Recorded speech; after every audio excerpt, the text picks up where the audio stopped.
તો પછી અત્યારે કઈ બાબતનું સમાધાન બેન?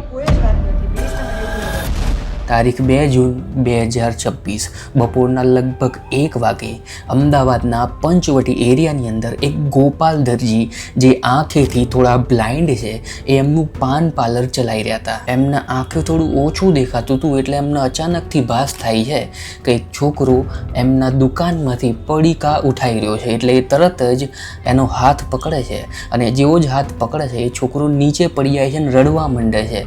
ગોપાલ દરજી જેવી તેવી રીતે એને સમજાવે છે પણ એ છોકરો ફટાફટ એના ઘરે જતો રહે છે અને ઘરે જઈને એના ફાધરને બોલાવી લાવે છે. એના ફાધર જેવા જ આ ગોપાલ દરજીના પાન પાર્લરે પહોંચે છે.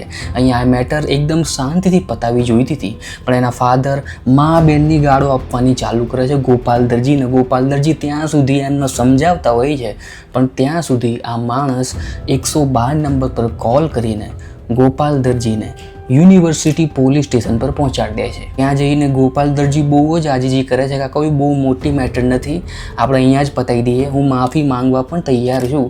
પણ અચાનકથી ગોપાલ દરજીને ખબર પડે છે કે જે છોકરાને એમનો હાથ અડી ગયો છે એ છોકરો એક PSIનો છે. એની મધર ચાંગોદરની અંદર એક PSI તરીકે ફરજ બજાવે છે જેનું નામ છે સોનલ રાઠોડ. આ વાતની જાણ જેવી જ PSI સોનલ રાઠોડને થાય છે એ તરત જ એમનું પોલીસ સ્ટેશન છોડીને આ યુનિવર્સિટીવાળા પોલીસ સ્ટેશનની અંદર ઘૂસી જાય છે અને દાદાગીરી કરવા માંડે છે અને આ ગોપાલ દરજીને ગાલ પર 5 થી 6 લાફા મારી દે છે.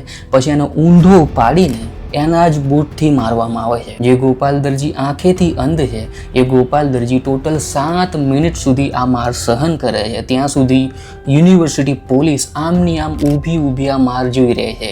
કોઈ પોલીસ ઓફિસર એક પોલીસ ઓફિસર વચ્ચે પણ પડે છે ત્યારે આ મેડમ કહી દે છે કે તું આની અંદર વચ્ચે બોલીશ નહીં. આ મારઝૂડની અંદર PSI મેડમ ગોપાલ દરજીને અંધાધૂન ગાળો આપે છે અને તું આંધળો છું અને તારું આખું ખાનદાન પતાવી દઈશ એવી ધમકી પણ આપે છે. આ ગાળાગાળી આમ જ ચાલતી રહેવાની હતી પણ ત્યાં સુધી આ વાતની જાણ યુનિવર્સિટીના PSIને ખબર પડે છે. એ PSI પણ લેડીઝ હોય છે અને લેડીઝ PSI આ સોનલ રાઠોડને રોકે છે. પણ ત્યાં સુધી આ સોનલ રાઠોડના મારના લીધે આ જે ગોપાલ દરજી હોય છે એમની એક આંખ એકદમ લાલ પડી જાય છે અને શૂન્ય પડી જાય છે. આ મારઝૂડની વાત ત્યાં ને ત્યાં જ દબાઈ જવાની હતી, કોઈને કાનો કાન ખબર પડવાની નથી.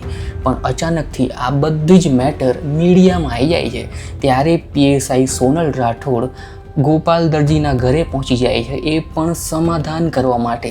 જ્યારે મીડિયાને ખબર પડે છે તો મીડિયાની એક ટીમ એમનું ઇન્ટરવ્યૂ લેવા માટે એમના ઘરે પહોંચી જાય છે. ત્યાંથી PSI સોનલ રાઠોડ ભાગી જાય છે અને કંઈક મીડિયાને આવું કંઈક કહે છે.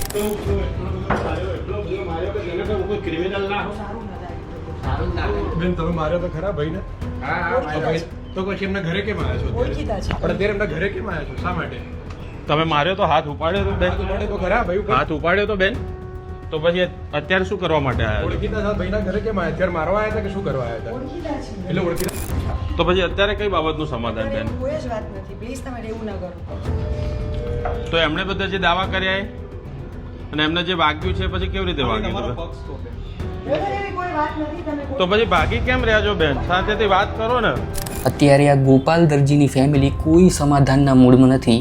અત્યારે જોવાનું એ છે કે ગુજરાત પોલીસ કેવી રીતે કાર્યવાહી કરે છે. ત્યાં સુધી તમારા શું વિચાર છે આ ઘટના પર એ જરૂરથી કોમેન્ટ સેક્શનમાં લખજો. મેં આવો જ એક બીજો વિડીયો બનાવ્યો છે કે કેવી રીતે એક IPS ઓફિસરને ફસાવવામાં આવે છે અને આજીવન કારાવાસની સજા ફટકારવામાં આવે છે. તમે આખો વિડીયો અહીંયા ક્લિક કરીને જોઈ શકો છો. ત્યાં સુધી હું મળીશ તમને આવા જ વિડીયો સાથે. Thanks for watching.